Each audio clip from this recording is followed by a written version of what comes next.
আচ্ছা ভাই, আপনার দাঁত তো মাশাআল্লাহ অনেক সুন্দর। তো দাঁত নিয়ে একটা প্রশ্ন করব, যদি উত্তর দিতে পারেন তাহলে আপনার জন্য গিফট আছে। বলেন। ধরেন যে আমেরিকার মধ্যে একটা বাচ্চার জন্ম হইলো, তাহলে তার দাঁতের রং কি হবে? ভাই এটা আপনি কথা বললেন, আমার দাঁতের মতো সাদা হইবে। সরি ভাই, আপনার উত্তরটা ঠিক হয়নি। আচ্ছা, এবার এই ভাইকে জিজ্ঞেস করে দেখি পারে কিনা। ভাইয়া, আপনাকে একটা প্রশ্ন করব, যদি সঠিক উত্তর দিতে পারেন তাহলে আপনার জন্য গিফট আছে। আচ্ছা করেন, কত কুইজ কুইজ খেলাইলাম, কত একেবারে গুগলি মুগলি খেলাইলাম, আর কি প্রশ্ন করবেন করেন। আচ্ছা আচ্ছা, মনে করেন আমেরিকার মধ্যে যদি একটা বাচ্চার জন্ম হয়, তাহলে তার দাঁতের রং কি হবে?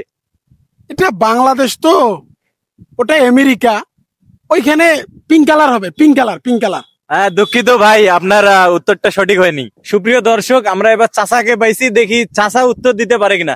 চাচা, আপনার কাছে একটা প্রশ্ন ছিল, যদি উত্তর দিতে পারেন পুরস্কার পাবেন। কি প্রশ্ন করবো আজ আমি হারলাম।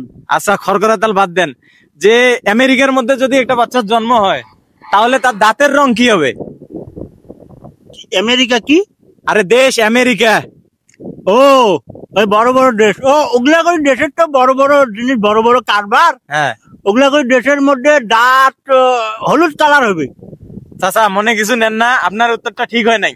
প্রিয় দর্শক, আপনারা দেখলেন কেউ সঠিক উত্তরটি দিতে পারেনি। যদি আপনারা সঠিক উত্তরটি জেনে থাকেন তাহলে নিচে কমেন্টে জানাবেন। ধন্যবাদ।